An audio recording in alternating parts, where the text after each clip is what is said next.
As teachers are balloted for strike action next month, you have to ask yourself whether children and young people haven't suffered enough after 2 years of school closures. One of the madder elements of the government's COVID response was shutting schools in the first place, a policy you won't hear many people defend right now. There wasn't much evidence to suggest keeping kids out of school would stop the spread of COVID, and masking them all day long, even kids as young as 11, didn't seem to move the dial either. And it's therefore my view that children were among the worst casualties of the pandemic, given the impact of school closures on their mental health, their physical health, the safeguarding issues with being stuck at home, sometimes in an abusive or chaotic setting, the isolation, the lack of exercise, not seeing their mates. Instead, it was a joyless existence as they stared down the barrel of a computer webcam, receiving tuition which was, let's be polite, variable in quality. With children mentally and physically impacted from school closures, as well as their life chances diminished as a result of the academic interruption, you'd have thought the last thing teachers would do is consign kids back to their bedrooms and the pale, joyless blue strobe of the computer screen.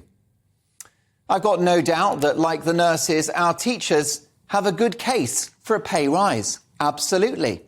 But I'm afraid the cost of lockdown crisis has destroyed the economy, so the cupboard's bare. Any money the government gives, in inverted commas, is actually more borrowed billions, further increasing the cost of servicing government debt. And of course, public sector pay rises are inflationary, and inflation is a tax on everyone. If the government yield to the union barons, inflation will be baked into the system for a generation. That is a forever recession. So let me spell this out on the blackboard, if you like. Here's my chalk. Do you remember chalk? I think I'm showing my age. I do hope you're listening at the back. The economically ruinous COVID measures for which the unions clamoured are the reason why a pay rise is not possible. The unions should have thought of that as they backed policies which destroyed the economy. Stay-at-home orders, social distancing, borrowing £500 billion, and the aforementioned school closures, which also impacted the economy, as families had to look after their kids rather than go to work.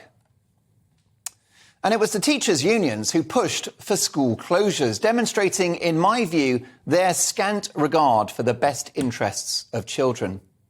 For lockdown supporters like the unions to complain about our current economic circumstances is like an arsonist complaining about the building he's just burnt down.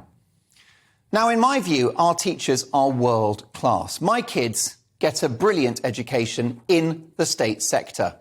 The hard work, the commitment, the care, the talent, unbelievable teaching staff. And I know that's the case up and down the country in primary and secondary. But the teaching unions are being a disruptive force in the classroom. When it comes to the NHS, no industrial action should affect patients. But with nursing and ambulance strikes, it obviously has. When it comes to education, no industrial action should affect kids. But again, it absolutely will. The teaching unions haven't done their homework. I'm giving it an F.